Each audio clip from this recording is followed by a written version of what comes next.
Maintenant, si on prend l'Arc de Triomphe, c'est l'entrée des temples en Égypte. Vous voyez, vous prenez l'entrée du temple, vous prenez l'Arc de Triomphe, c'est kiff-kiff. Maintenant, si vous prenez l'avenue des Champs-Élysées, dans la tradition spirituelle de l'Afrique, ça s'appelle les champs de Yalou. Les champs de Yalou, ce sont les chemins lumineux que prennent les âmes pour aller vers Dieu. C'est sûr que les Grecs ont repris sous le nom de champs de Yalou. Et jusqu'à aujourd'hui, on trouve des vestiges de civilisation en Afrique. Donc c'est extraordinaire, vous voyez, de voir qu'on n'arrête pas de trouver des civilisations en Afrique. Et c'est toujours détonnant de voir ce qu'on trouve. Au Soudan, un archéologue suisse, Charles Bonnet, a mis au jour 3 temples d'une forme inhabituelle dans cette région. Ils dateraient d'environ 2000 ans avant Jésus-Christ et pourraient remettre en cause toute l'histoire de cette région d'Afrique. Les explications de Maud Roubaud. La structure est étonnante, inédite même. Un pur produit de l'architecture africaine, conçu il y a 3500 ou 4000 ans. Aujourd'hui, il ne reste que les fondations qui viennent d'être mises au jour. C'est un énorme bâtiment avec des formes rondes et ovales. Certains côtés font plus de 50 mètres de long et avec 1400 colonnes. Cela signifie que c'est un bâtiment énorme et son architecture est inconnue. Visiblement, son style n'a pas fait d'émule, mais la découverte est extraordinaire pour l'histoire de la région. Tout reste à comprendre. C'est fascinant pour nous, car nous découvrons un monde nouveau. Et c'est le monde africain. Le sujet passionne Charles Bonnet, 50 ans qu'il travaille sur le site de Doukidjel et remonte toujours plus loin dans le temps. La thèse de l'archéologue, le roi de Kerma aurait résisté aux Égyptiens pour contrôler le commerce en Afrique centrale. Il en est persuadé, d'autres trésors se cachent dans ces collines. Ces découvertes ouvrent la voie à une nouvelle discipline. Après l'égyptologie, voici venu le temps de la soudanologie. Nouvelle discipline. Vous voyez qu'en Occident, la chronologie, c'est toujours en vigueur. Bon, toujours est-il que, vous voyez, ce qui est important ici, c'est de voir que, je ne sais pas si vous vous rendez compte, premièrement, il faut des outils en métal, et même au-delà pour tailler la pierre comme ça. Deuxièmement, il faut des connaissances en astronomie précises et en architecture urbaine aussi. Le nombre pi ici est parfaitement maîtrisé. La spiritualité est maîtrisée, les rapports de masse sont maîtrisés. Vous voyez, la mécanique des masses, tout ça c'est maîtrisé. Quand vous faites un tel palais, vous voyez, c'est prodigieux. Ces palais-là que vous voyez ici sont supérieurs en technologie aux palais de la Grèce et de la Rome antique. C'est pour ça qu'on n'en parlait pas beaucoup. Parce que le plan, prenez le plan d'une cité de palais, de temple grec, prenez le temple ici, vous allez voir qu'il y a beaucoup, on a rajouté beaucoup de choses ici qu'on ne retrouve pas de l'autre côté, même si ce sont des architectes égyptiens qui ont construit beaucoup de palais en Europe. Il n'en demeure pas moins que là, on a quelque chose de relativement prodigieux qu'on trouve aussi au niveau donc, des pieds des pyramides. Mais regardez ça, on a quelque chose qui est extrêmement... c'est prodigieux, je ne sais pas si vous vous rendez compte de ça. C'est extraordinaire d'avoir fouillé le sous-sol de l'Afrique et de trouver des choses comme ça. Et tout le monde a peur, parce qu'on se dit, mais si on fouille au Mali, si on fouille au Cameroun, qu'est-ce qu'on va trouver? Donc il n'y a pas de financement pour les gens qui veulent fouiller, parce qu'on ne veut pas remettre en question le dogme de l'histoire, de Hegel. C'est ça les problématiques de fond. Alors, on continue. Donc la monarchie, vous savez, la monarchie est née en Afrique. Donc vous avez ici, par exemple, le trône royal et l'effigie de Félin. Vous allez retrouver les mêmes choses pour le trône de Napoléon Bonaparte. Normalement, il devrait avoir une tête d'ours et des pattes de sanglier, puisqu'il n'y a pas de lion chez lui. Parce que quand le sujet arrive, mais cher maître, c'est quoi cette bête-là? Hein? Tu ne mets pas sur ton trône royal une bête qui n'existe pas chez toi. Non? Mais le gars met sur une voiture, il met un lion. Et cette voiture s'appelle Peugeot. Pourquoi c'est pas un ours? Hein? Ou un renard. Mais oui, même en croque. Un truc qui ressemble à quelque chose qu'il y a chez toi, quoi. Non, parce que vous ne voyez pas la gravité de l'affaire, parce que si nous, les Africains, on fait une mobilette, d'accord? Et sur le logo de la mobilette, on met un os, même les Martiens vont se foutre de notre gueule. Les Martiens vont dire, ah, regarde ça, ils ont mis un os. Ils n'ont même pas d'os en Afrique, ils ont mis un os.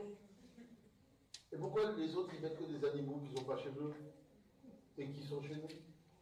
Je suis arrivé au Canada, je vois le logo, il y a un éléphant. Il y a des éléphants au Canada pour mettre un logo de société d'un éléphant.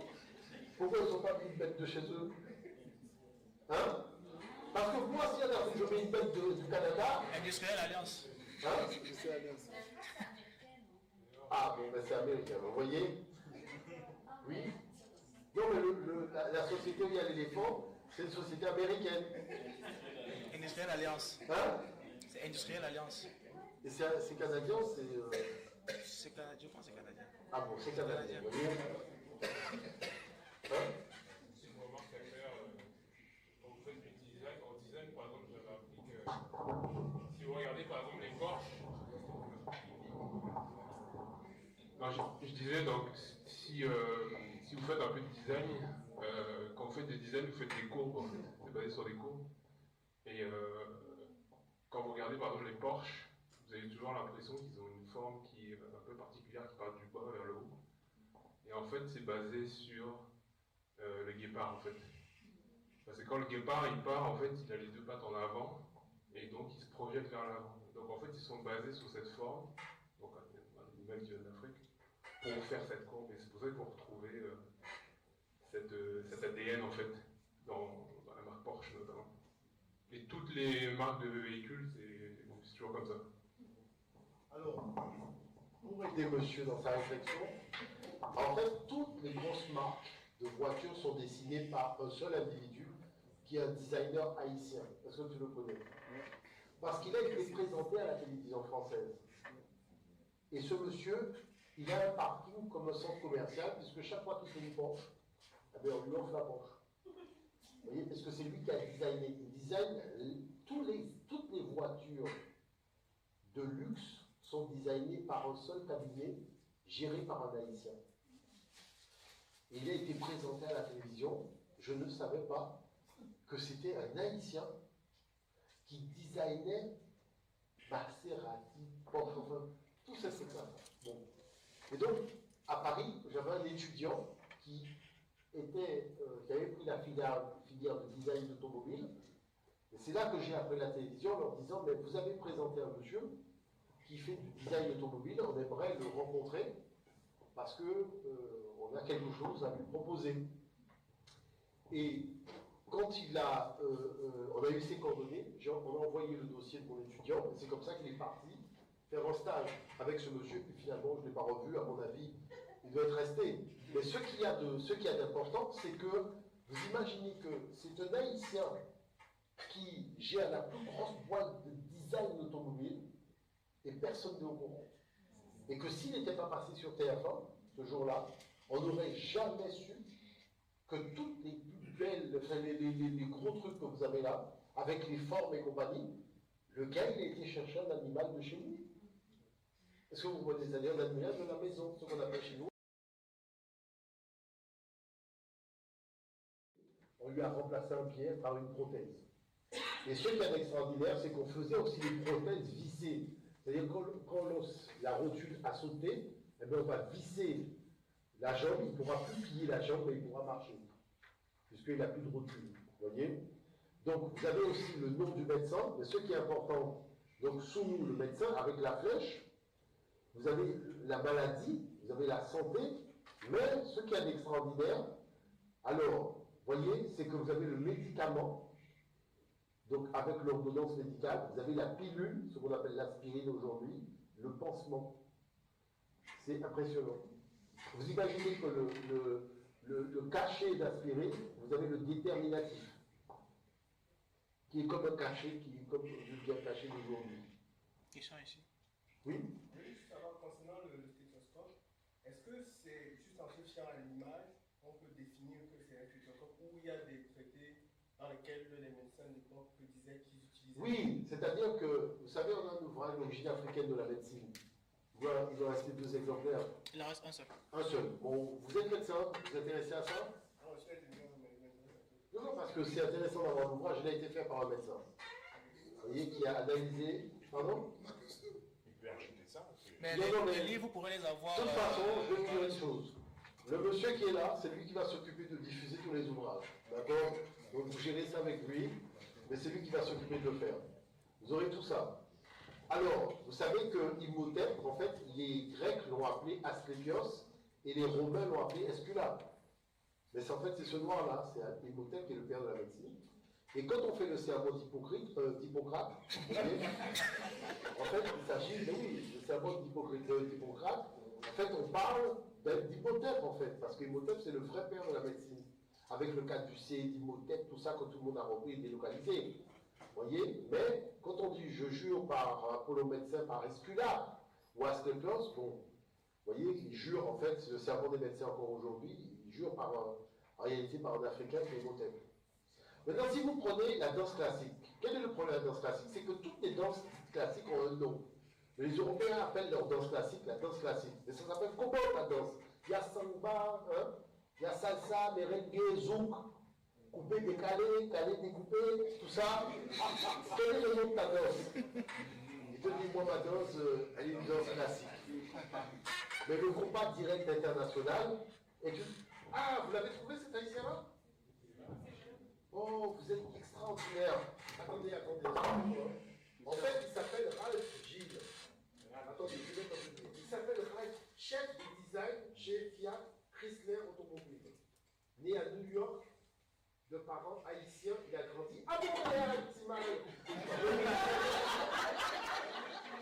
Concepteur de la Chrysler. Non mais, hé, vous vous rendez compte? Vous passez devant des magasins de voitures. Hein? Vous savez même pas que c'est un haïtien qui a designé ça. Il s'appelle Ralph Gilles. Notez ça, Ralph Gilles. Ralph Gilles. Elle peut vous envoyer ça par email. Oui, Ralph Gilles. Mon frère, je vais prendre une photo de ça parce que ça c'est. Parce que mon étudiant est parti chez ce type-là, il m'a jamais rappelé cette année. Mais oui, parce que. Non mais attends, il est parti. Il m'a jamais rappelé.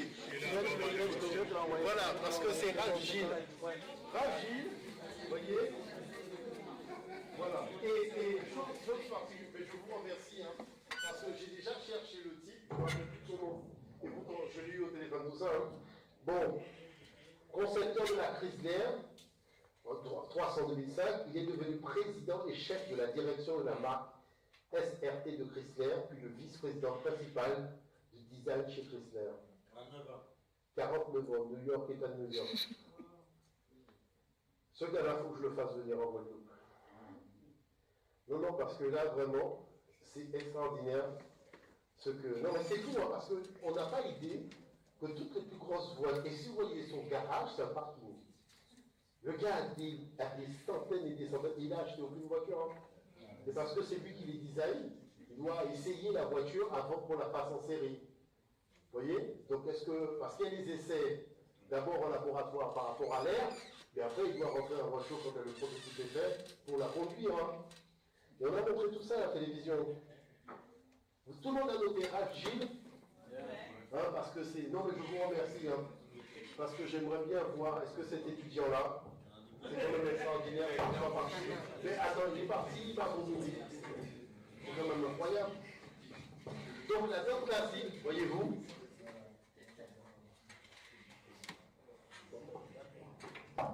donc la danse classique, voyez-vous, en fait c'est la danse de l'Égypte antique, d'accord? Vous voyez que c'est dans les pagnes que les Européens ont repris sous la forme du tutu. C'est le pagne égyptien. Alors en fait comment on le sait? Parce que en fait c'est la danse rituelle pharaonique, tout simplement parce que il y a des historiens français qui n'ont pas compris aussi pourquoi on appelle cette danse classique, parce qu'elle n'a pas de nom. En fait, c'est la danse rituelle pharaonique. Comment cette chose est arrivée? Eh bien, simplement, Cléopâtre avait envoyé une troupe de danseurs et danseuses et de musiciens à Rome. Et ils ont fait un mois de spectacle, et au moment de partir, les Romains ne voulaient pas qu'ils partent. Donc il y a eu des prolongations. Et au moment encore de partir, les Romains ne voulaient pas qu'ils partent. Parce que la musique symphonique là, de l'Égypte, ça a carrément envoûté ces gens-là. Et ils ont voulu apprendre aussi. Et c'est comme ça que finalement, cette chose-là est apparue en Europe, sous l'action de Cléopâtre, qui avait envoyé une troupe de musiciens et de danseurs en Europe. Et c'est simplement pour ne pas dire que ça venait de l'Égypte qu'on dit classique. Donc il faut savoir que des gens comme Beethoven l'avaient dit. Hein. Il avait dit que ce que nous jouons, c'est un air qui vient de l'Égypte ancienne. Hein. Mais ces choses-là, le gars beau faire une déclaration, vous voyez l'affaire. Vous allez avoir Einstein. Einstein va dire que son inspiration lui vient de l'Égypte. Personne ne dira ça. Hein. Il peut le répéter, le crier par-dessus les doigts. Aucun journaliste va écrire que Einstein a dit que son inspiration lui venait de l'Égypte. Newton a dit, hein, il a dit que tout ce qu'il a fait, c'est ni plus ni moins qu'on refaire ce que l'Égypte avait déjà fait. Hein. Mais vous n'allez pas, voilà, Pythagore, tout ça, hein, vous n'allez pas avoir ça dans les choses. Hein. Alors, juste pour information, Do, Ré, Mi, Fa, Sol, La, Si, Do. Donc les premières notations de la musique, ça vient de l'Égypte. Donc ça, c'est le travail du professeur Hickman. Regardez, si ça vous intéresse, Hickman. C'est lui qui s'est intéressé plus particulièrement à ça. Il a fait un ouvrage très technique sur ça. Donc le professeur Hickman, l'origine de la... Enfin, il dit beaucoup de choses dans cet ouvrage parce que c'est très, très impressionnant. Ensuite, il y a l'invention de la monnaie. Il faut savoir que nous avons inventé la monnaie, le premier talon monétaire de l'humanité. Vous voyez, ici, c'était le châti. D'accord, le châti, c'est l'anneau d'argent. Parce qu'en Afrique, il y avait tellement d'or que l'argent avait plus de valeur que l'or. Vous voyez? Donc, et après, il y a l'anneau de cuivre. Donc c'est pour ça que vous avez, quand vous sortez la monnaie canadienne, vous avez de la monnaie blanche, la monnaie genre jaune, vous avez tout ça, ça vient de l'Égypte. Hein. Parce que les pièces de monnaie en Égypte, il y avait déjà l'argent, il y avait déjà l'or, il y avait déjà le cuivre. Donc tous les peuples ont gardé ces différenciations. D'accord? Généralement, les monnaies en argent sont les monnaies plus fortes que les monnaies jaunes. Est-ce que vous avez remarqué ça? Partout. D'accord? Parce que l'argent, c'était plus difficile à trouver, donc il avait plus de valeur en Égypte. Il faut savoir qu'après la monnaie anneau, nous avons eu la monnaie jeton, c'est-à-dire les mêmes pièces de monnaie que nous avons aujourd'hui, frappées par les pharaons Nectanégo, les deux derniers, donc les dernières dynasties d'Égypte. C'est ce qu'on appelle les Nougnéfères. D'accord? Les Nougnéfères, ce sont ces fameuses pièces d'argent qui ont été frappées à Mennefer, dans le temple de Mennefer. Il y a l'invention de l'écriture, vous voyez, ici vous avez l'écriture, donc Van den Broek a fait des fouilles, il a trouvé qu'il y avait une écriture sacrée, les Médonnétiens, mais cette écriture profane a été mise au point pour les peuples extérieurs de l'Égypte. Vous voyez cette écriture profane, vous avez le V, vous avez les Y, vous avez le A, vous avez le X, le H, le M, tout ça, c'est ça qui va donner les caractères de l'alphabet que vous utilisez aujourd'hui. C'est le proto-alphabet, hors d'Afrique. Mais c'est un alphabet profane. D'accord? Par exemple, je ne sais pas, avec cet alphabet-là, tu peux dire, tu peux écrire sur une feuille de papier la tête de ton papa, va te faire voir chez les Grecs. Par contre, avec les Égyptiens, tu ne peux pas dire ça. Tu ne peux pas écrire ça. C'est pas possible, c'est une écriture sacrée. Alors au départ, l'Afrique a immigré, donc a transmis l'écriture aux Cananéens dans le Sinaï. Les Cananéens ont donc vraiment amélioré le système qu'on leur avait légué à Canaan. De Canaan, les Noirs sont partis en Grèce, donc ils ont apporté l'écriture chez les Grecs. C'est pour ça que l'écriture grecque est une écriture africaine. Et après, les Noirs ont continué pour voir un peuple noir qui avait en Italie qu'on appelait les Étrusques. Et donc, ils ont légué l'écriture aux Étrusques. Donc, il fait qu'il faut savoir que le latin n'est pas une écriture ou une langue européenne. Hein. C'est du bantou, Kikongo, Congo. Alors, ne vous excitez pas. En fait, la chose, c'est qu'on a des pièces de monnaie qui montrent la transmission de cet alphabet. Donc, la transmission de l'alphabet par ces Phéniciens. Donc, en fait, par ces Noirs-là, 300 de l'ère ancienne, et ici 500. C'est quelque chose qui s'est produit au milieu du deuxième millénaire, il faut le savoir. Et voyez-vous, chose particulière, comme j'expliquais, donc voilà Cadmos, et comme j'expliquais au professeur de la Sorbonne, que Cadmos ne peut pas être phénicien pour la simple et bonne raison que Cadmos a fondé en Europe une cité qui s'appelle Thèbes. Or, où se trouve Thèbes? Thèbes se trouve en Afrique. Vous voyez? Et ici, en Phénicie, il n'y a aucune ville qui s'appelle Thèbes. Donc, un Phénicien ne peut pas créer une ville africaine. C'est qu'il est né à Thèbes. C'est ça que disaient les historiens. Vous voyez, toutes les écritures procèdent de l'écriture africaine. Vous voyez, l'hébreu moderne, l'arabe. L'arabe, c'est le démotique. Les scripts, tout ça, c'est le démotique hiératique. En fait, tout. La seule écriture qui a généré d'autres écritures, c'est l'écriture africaine hiéroglyphique, parce que le cunéiforme des Sumériens et Lamites n'a pas eu de suite. Est-ce que vous savez pourquoi le cunéiforme n'a pas eu de suite?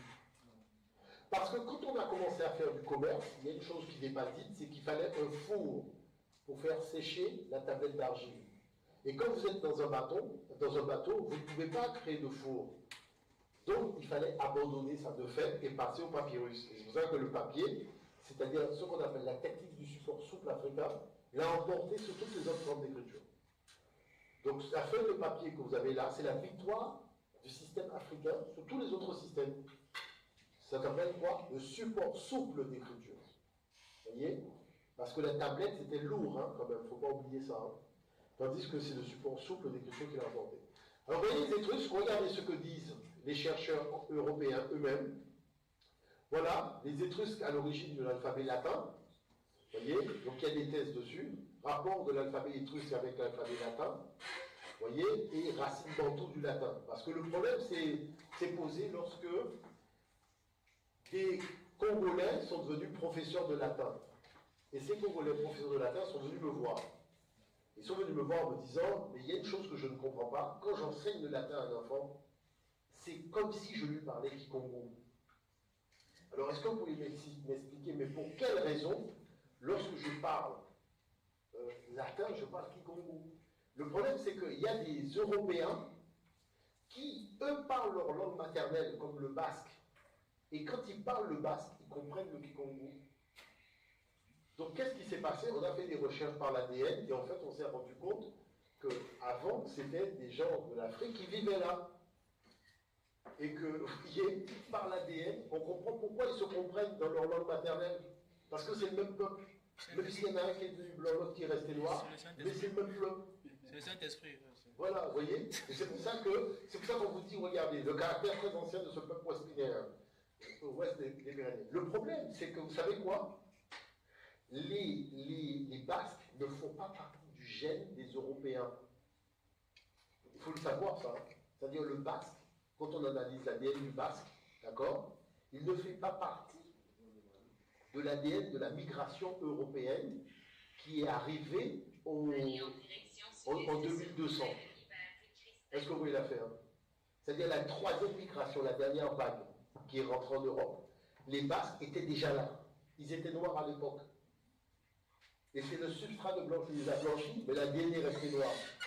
Et c'est pour cette raison, parce que vous prenez ça comme ça, mais il faut comprendre une chose. Vous avez un gars qui est linguiste, James Martin. Il regarde un documentaire à la télévision. Les Africains parlent en sous-titres en français, mais lui, il dit qu'il ne comprend pas. Quand il entend le gars parler, il comprend ce que le gars dit, dans sa langue maternelle. Il dit, mais c'est quoi cette affaire? Sauf qu'il était linguiste. Donc c'est comme ça qu'il a commencé sa quête. Et essayer de comprendre, mais pourquoi je le comprends, le gars? Vous voyez? Et c'est comme ça que c'est parti. Et donc, la chose qu'il faut savoir, c'est que par exemple, quand vous prenez l'éloquence, en Kikongo, c'est loka, loke les quoi. En latin, c'est loka, loko, loki, et loko, et lokanti. Vous voyez? Si vous prenez colonie, en Kikongo, c'est kunini, kulini, kolona. En latin, c'est kolonae, kolona, koloni. C'est ce que vous voyez l'affaire. C'est-à-dire, vous avez les mêmes racines. Donc, quand vous assemblez les mots, bon, ben voilà le problème de fond. Donc, tout ça pour dire quoi? Et évidemment, comme on ne fait jamais très bien les choses, au moment où l'Europe a produit le meilleur d'elle-même, c'est-à-dire intellectuellement la physique quantique, elle a produit le pire politiquement, c'est-à-dire elle a produit Hitler, Mussolini, Staline, et du coup, la science est partie clé en main aux États-Unis. Et là, elle a changé de forme, elle a changé aussi de puissance, etc. Et quand on prend l'histoire, moi j'appuie ce terme, c'est-à-dire la science, elle est née en Occident, enfin en Europe, et ensuite elle a colonisé une partie de la planète. Mais, comme le montrent les anthropologues, dans aucune autre civilisation n'a fait une séparation entre l'homme et la nature, comme l'Occident l'a fait. L'Occident, avec Galilée, dit l'homme est un être d'anti-nature. Non pas qu'il soit contre la nature, mais au sens où l'homme est transcendant par rapport à la nature. L'homme il échappe en quelque sorte à la nature, il en est peut-être le résultat, mais il peut la comprendre, la dominer, etc. Alors que dans les autres civilisations, la séparation entre l'homme et la nature n'existe pas, elle ne se situe quand elle n'existe pas au même endroit. C'est-à-dire que moi j'ai discuté beaucoup avec des Indiens d'Amazonie, pour eux, l'humanité va... elle contient, si vous voulez, les plantes dont on se nourrit, l'air qu'on respire, la planète Mars qu'on peut voir à l'œil nu, etc. Donc l'humanité contient le cosmos. Par contre, la tribu d'à côté, là, où ils sont peints avec des peintures violettes alors que nous on est en vert, ceux-là, c'est pas des humains. D'accord ? Donc l'universel ne se déploie pas de la même façon. Et je pense qu'en effet, la science a à voir avec l'Occident pour ce qui est de sa genèse. Ce qui est intéressant ici, c'est de voir l'Occident lorsqu'il dialogue sur l'histoire des sciences, lorsqu'il est seul. C'est ce que nous propose tout le temps les formats de télévision, c'est-à-dire un discours qui est monotone, et en face, il n'y a personne. Sauf que là, en face, il y a un scientifique qui vient, voilà, qui est d'ascendance arabe.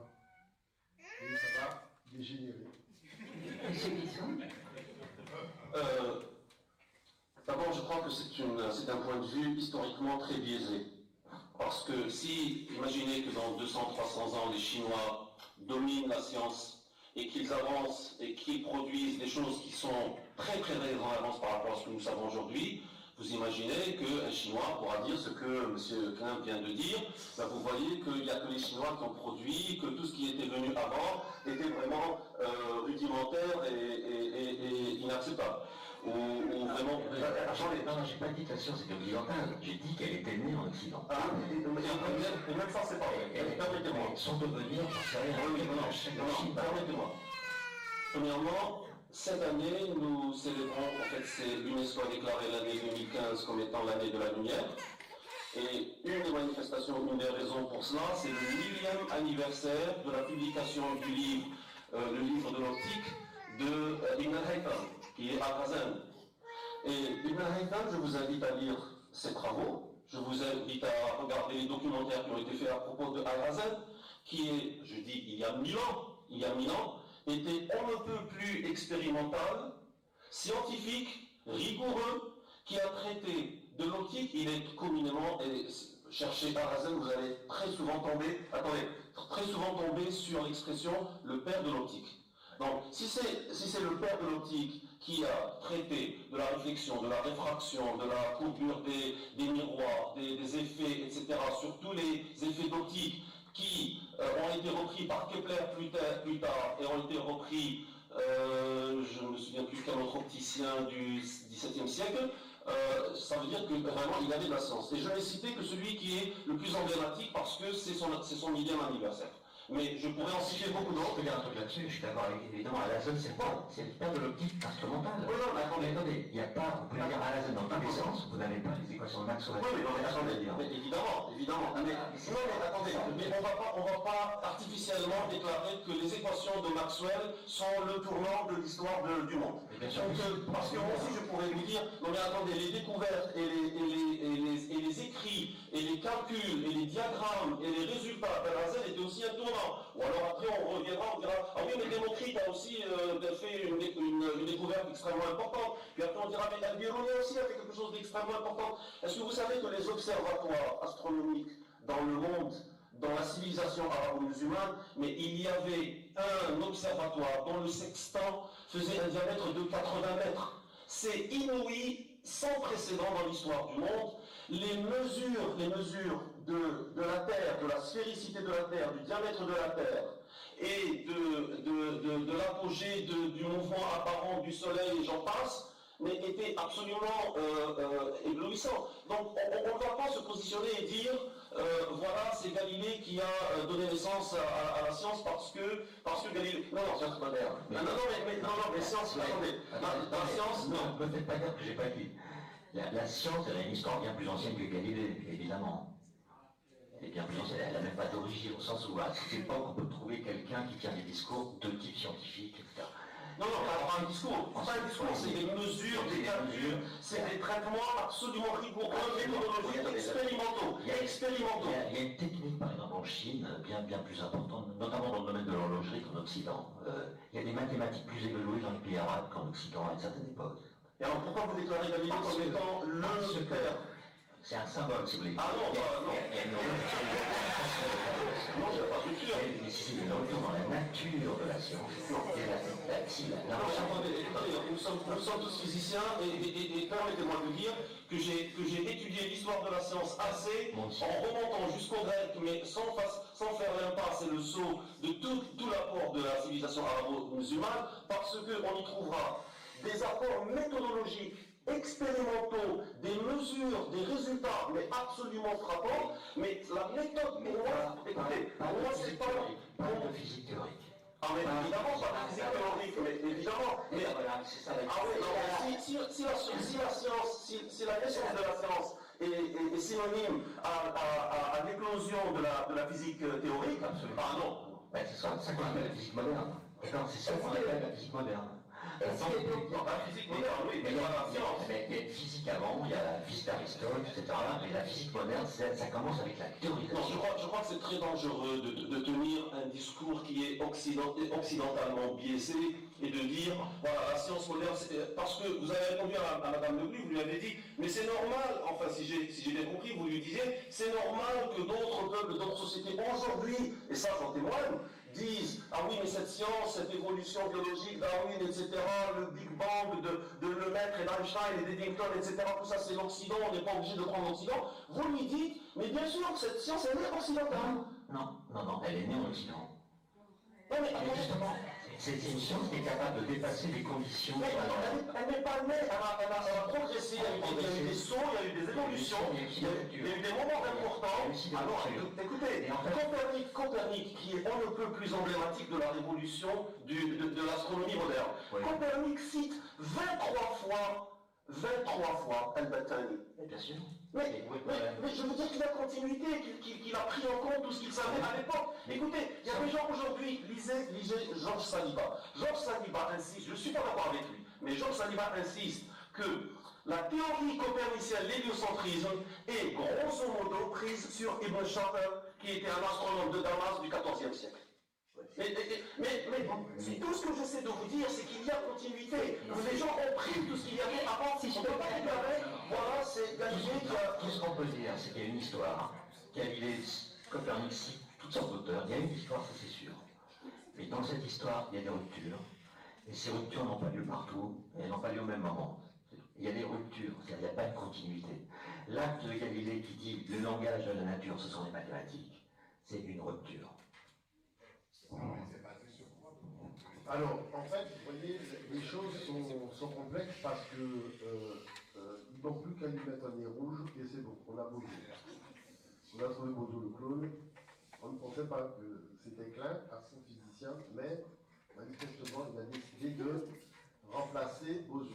Bon, maintenant la chose, c'est essayer de comprendre. Alors, on ouvre un espace de réflexion de manière à faire en sorte qu'il y ait l'investigation. Parce que, à force de laisser le territoire de la science aux Occidentaux, ils finissent par croire qu'ils sont vraiment Batman et Superman réunis. Vous voyez? Bon. La chose, c'est que, oui, on a la notion de vide en Occident, vous voyez, la notion de vide, le vide, et l'univers émergé du néant et l'inflation. C'est-à-dire, du néant, il y a eu donc une fluctuation quantique qui a amené à l'apparition de tout ce qui est venu par la suite. La chose, c'est que les Occidentaux postulent aujourd'hui pour quelque chose qui n'a plus rien à voir avec la physique classique, donc qui devient de fait la physique moderne, c'est de dire que est-ce que le vide existe vraiment, alors que la physique classique l'admet bien volontiers, la physique moderne, quant à elle, remet en cause cette notion, donc on va essayer d'explorer la notion du vide qui n'est pas vide. Bon. Donc il y a la notion de néant qui va être introduite donc ici, puisque le grand principe c'est de dire que voyez, la physique moderne suggère la possibilité que l'univers pourrait avoir émergé du néant. L'idée principale est que notre univers pourrait être une fantastique fluctuation quantique possédant une énergie virtuelle totale si proche de zéro que sa durée de vie en devient gigantesque. Cela est possible parce qu'il y a eu des énergies positives et négatives dans l'univers en raison de l'attraction gravitationnelle dans laquelle tout baigne. Alors, chose particulière, parce que je voulais quand même qu'on puisse apprécier la chose, c'est que ce monsieur, vous voyez, c'est Yakov Zeldovich, qui a été, vous voyez, le premier physicien qui a soutenu l'idée que l'énergie totale de l'univers pouvait être nulle, donc autorisant sa création par simple fluctuation quantique. Donc vous voyez que nous sommes pratiquement au début du XXe siècle, et les Occidentaux prennent conscience que le vide n'est pas vide. C'est-à-dire qu'à l'intérieur du vide, il y a des fluctuations quantiques. Et que ces fluctuations quantiques ont suffisamment d'énergie pour engendrer l'univers dans lequel nous sommes aujourd'hui. Bon. La chose qui se passe, voyez-vous, c'est que nous avons ici la notion du vide vivant. Et il faut aller voir les savants du Mali. Les savants du Mali, qui font de la cosmologie, disent au début il n'y avait rien si ce n'est un être. Cet être était un vide vivant. Donc ça ne peut pas être le russe qui est à l'origine de ça. Vous voyez, couvrant potentiellement les existences contingentes, le temps infini était la demeure de cet être un. L'être un se donna le nom de Mahangala. Vous avez reconnu Dieu. Il créa à l'enfant un œuf merveilleux comportant 9 divisions et y introduisit les 9 états fondamentaux de l'existence. Quand cet œuf primordial vint éclore, donc là il s'agit du Big Bang, il donna naissance à 20 êtres fabuleux qui constituaient la totalité de l'univers, la totalité des forces existantes de la connaissance possible. Donc Mahangala est donc perçu comme un vide vivant, la source émettrice de la première vibration cosmique qui était dans le néant et dans l'espace. Et c'est pour ça qu'ils disent, dans le vide universel se produisit un mouvement, un tournoiement, là c'est la spirale, qui porta le nom de Yere-Yereti, où résidait l'esprit Miri, et dans l'esprit le fer Wali, et dans le fer la venue des choses Nati. Dans cette dernière, le départ des choses Tani. Donc on voit que les concepts scientifiques sont déjà posés. Et chose particulière dans tout cela, c'est que si nous prenons les 4 éléments, nous retrouvons cette notion de tournoiement dans les 4 éléments. Dans l'espace, déjà, dans notre constellation galactique dans laquelle nous sommes, dans les cyclones qui viennent nous embêter de temps en temps donc chez nous, vous voyez que le mouvement de la spirale dans l'air, mais aussi dans l'eau, donc ce mouvement de spirale qui est un mouvement qui permet de régénérer la régénération des 4 éléments et ce mouvement que nous retrouvons partout dans la création de la vie. Donc qui est ce mouvement en forme de tournoiement, c'est-à-dire tout simplement le mouvement de la spirale. Donc on voit que ce mouvement de la spirale, c'est très important dans le contexte africain. Et cette spirale a été, si vous voulez, codifiée sous le nom de Maat, que les Coptes ont appelé Mei. Mei, voyez-vous, c'est la forme spiralée dont l'objectif est d'obtenir l'équation parfaite, c'est-à-dire 1,618, qu'on appelle le nombre d'or. Donc, c'est-à-dire que les anciens, nos ancêtres ont constaté que l'univers crée en respectant un ordonnancement mathématique qui est 1,618. Et c'est 1,618 qui donne la structure de la spirale, vous voyez, engendre ce qu'on appelle une opposition. L'opposition, c'est celle d'Horus qui va représenter donc la droite, donc la grande droite qui traverse le confin de la totalité de l'univers. Et vous avez ici cette barre-là qui va prendre à 90 degrés, cette ligne donc, qui est 7, donc qui va créer une opposition. Pourquoi? Parce qu'il faut savoir que dans l'écliptique, il n'y a aucune planète qui prend l'écliptique perpendiculairement. Toutes les planètes sont le long de l'écliptique. Et que l'opposition vient de la structure qui prend l'écliptique à 90 degrés, c'est-à-dire qu'il le coupe. Mais ce que je dis là est très important, parce qu'il faut comprendre une chose. Lorsque je fais fonctionner cet appareil, je le fais fonctionner sur une opposition. C'est-à-dire, je fais moins plus, plus moins. Si je fais moins plus, ça ne marchera pas. Donc je suis obligé de créer la même opposition des deux droites que vous voyez là. Je suis obligé de la créer pour faire marcher tout ce qui est de l'ordre de l'énergie.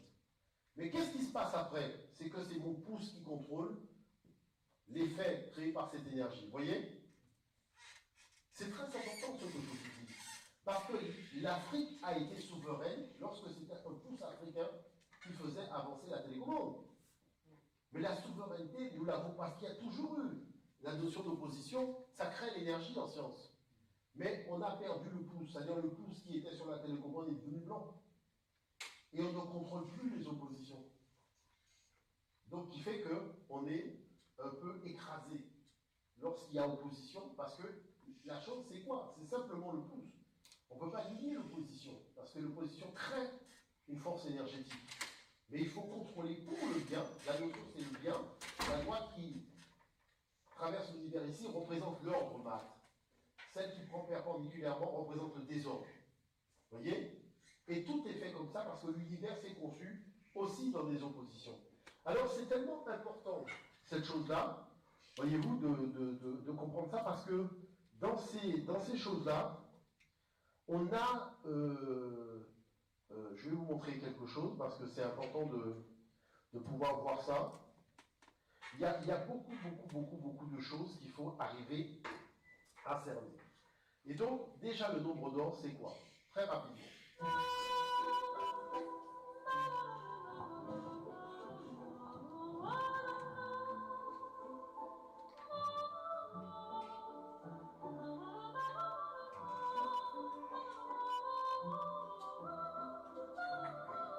Voilà, donc ça, c'est la suite de chiffres qu'on appelle de Fibonacci aujourd'hui, mais c'est en Égypte qu'il appelle ça, d'accord?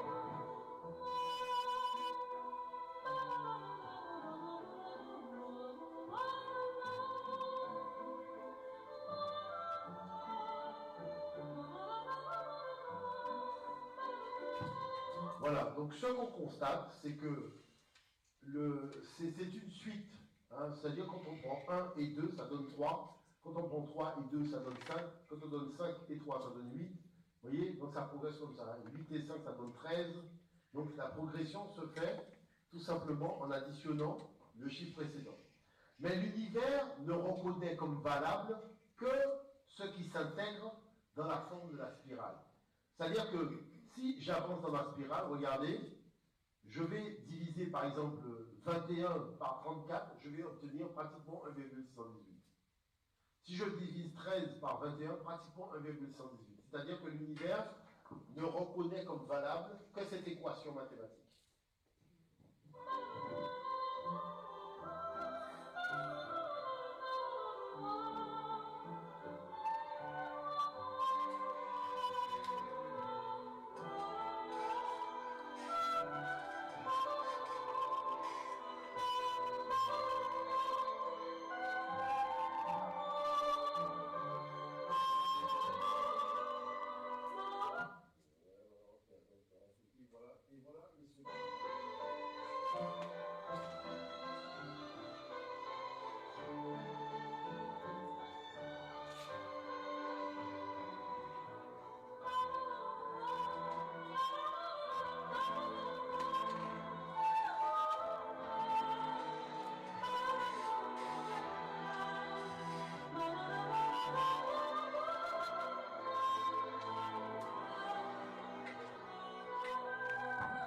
Vous voyez ce qui va donner l'équation au niveau des plantes de 137 degrés 5, qui est la formule mathématique des plantes. Mais ce qu'il faut voir, c'est ceci. Il y a une question. Oui, je vais prendre tout à l'heure. J'avance sur les documents parce que. Il faut noter. Il y a un autre. La nature peut sembler aléatoire, mais il existe un ordre invisible que les mathématiques permettent de voir. Prenez une image au rayon X d'un bras humain. Elle met en avant une suite arithmétique que l'on retrouve partout dans la nature. Un os du haut du bras est relié à 2 os de l'avant-bras. Eux-mêmes reliés à 8 autres os du poignet, qui à leur tour sont prolongés par 5 os de la main et 3 os dans chacun des doigts. Ces chiffres, 1, 2, 3, 5 et 8, font partie d'une suite mathématique bien connue. La suite de Fibonacci. Il s'agit d'une suite dans laquelle chaque valeur est la somme des deux précédentes. nombre sur un graphique. La courbe formée est une spirale. Le mouvement hélicoïdal correspond à celui d'une pomme de pin. Cette forme se retrouve dans la coquille d'ammonite. Ce n'est pas anodin. Le schéma, c'est la base de la recherche scientifique. On cherche des schémas dans la nature. Et nous, les biologistes, on en cherche en biologie. Une fois qu'on les a mis en évidence, on peut essayer de prévoir l'évolution des choses. Mais ce n'est pas tout. Prenez n'importe quel nombre de la suite de Fibonacci, divisez-le par celui qui le précède et vous obtiendrez un résultat proche de 1,618. Une valeur que l'on appelle le nombre d'or. Reprenons l'image du bras au rayon X. La différence de longueur entre l'avant-bras et la main est égale au nombre d'or. Et cela vaut aussi pour les 3 phalanges. Mais aussi pour notre ADN. Le rapport entre la longueur et la largeur d'un cycle complet de la double hélice de la molécule d'ADN est égal à ce nombre magique. La suite de Fibonacci et le nombre d'or sont des exemples d'objets fractales. La structure des nervures d'une feuille est identique à celle des branches d'un arbre. On a donc bien une même forme répétée à l'infini à une échelle toujours plus petite. Une fractale, c'est l'autosimilarité. Un motif autosimilaire est un motif qui peut être reproduit et constaté à de multiples échelles d'observation. La nature. Vous voyez, donc, c'est principalement de ça, lorsque nos ancêtres parlent de la nature, et que les mathématiques permettent, vous voyez, le papyrus Rhin dit que c'est une méthode correcte pour connaître tous les secrets de nature, c'est-à-dire les mathématiques. Mais le papyrus Rhin, on est en 2000 de l'ère ancienne africaine. Et vous voyez que tout cela, c'est-à-dire tout ce qu'on raconte là-dessus, tout ça se révèle être vrai. C'est-à-dire que vous avez le réseau de veines, regardez. Et des structures gigantesques avec une efficacité redoutable. C'est grâce à elles que le corps humain peut contenir 96 000 km de veines et d'artères. Ou qu'un mètre 80 de filaments d'ADN peuvent être contenus dans le noyau d'une cellule. Si on mettait bout à bout la totalité de l'ADN d'un être humain, on obtiendrait une longueur de 6 400 000 km, soit une distance supérieure à celle qui nous sépare de Pluton. C'était quoi la question? Oui, d'abord, vous avez mentionné tantôt que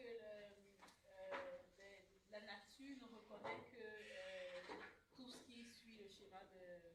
Ben, c'est ça que je dis. La nature ne reconnaît que ce qui suit le chemin de la spirale. Exactement. Et je voulais dire, mais demander, dans la vie pratique, dans votre vie pratique, en tant qu'individu, comment est-ce qu'on peut... oui, c'est ça, comment est-ce que cela se manifeste? Comment est-ce qu'on peut mettre ça en pratique? C'est-à-dire que là, il faut étudier. Mais la chose, c'est que dans ce que l'Afrique fait naturellement, elle le fait toujours par rapport à la spirale. Et quand l'Afrique s'écarte de ses fondamentaux, elle oublie. Elle ne sait plus. Les Occidentaux ne créent rien si ce n'est pas conforme à l'équation LV210. Les bâtiments au Canada sont faits par rapport à cette équation. D'accord? Alors, la chose, c'est que Mangala, c'est le vide vivant initial, voyez-vous? Et les têtes disent Mangala, Mangala, où est Mangala, où est Mangala? Le chantre du Congo répondait Mangala, c'est la force infinie. Nul ne peut le situer dans le temps, ni dans l'espace, car il est Dombali, c'est-à-dire inconnaissable, et il est Dambali, c'est-à-dire infini et incréé. Donc, la chose, c'est que Mangala est un vide vivant qui se trouvait aux confins de l'espace et qui a vibré, et sa vibration s'est transformée en spirale, et elle a donné vie à tout ce qui est de l'ordre de l'univers. Mais c'est de cela dont parle la physique quantique. Sauf que l'Afrique n'est pas en retard par rapport à la physique quantique. Elle peut même dire beaucoup de choses. Prenons Guéno. Guéno, un vide sans nom. Là, ce sont les peuls. Guéno, ça veut dire l'éternel. Quand on traduit Guéno en français, ça veut dire tout simplement l'éternel. Donc avant la création du monde, avant l'occupation de toute chose, il n'y avait rien sinon un être. C'était un vide, sans nom et sans limite. Mais c'était un vide vivant, couvrant potentiellement en lui la somme de toutes les continences des existences possibles. Vous voyez, le temps infini était intemporel, était la demeure de cet être un. L'être un voyez, on est toujours dans la notion du vide vivant. C'est-à-dire que l'Afrique fait la science dans sa cosmothéologie. Là, je vous parle des dossiers initiatiques, c'est-à-dire quand on est dans les confréries, on s'aperçoit que par exemple quand on parle du Big Bang, donc une image, donc voilà une image de l'univers brusquement apparue comme une fluctuation quantique du vide, extraordinairement chaude et expansion rapide. Ce schéma devait avoir produit de formidables quantités de matière et d'antimatière, produites symétriquement, et pourtant on ne trouve aucun indice témoignant de l'antimatière ayant survécu quelque part à nos jours.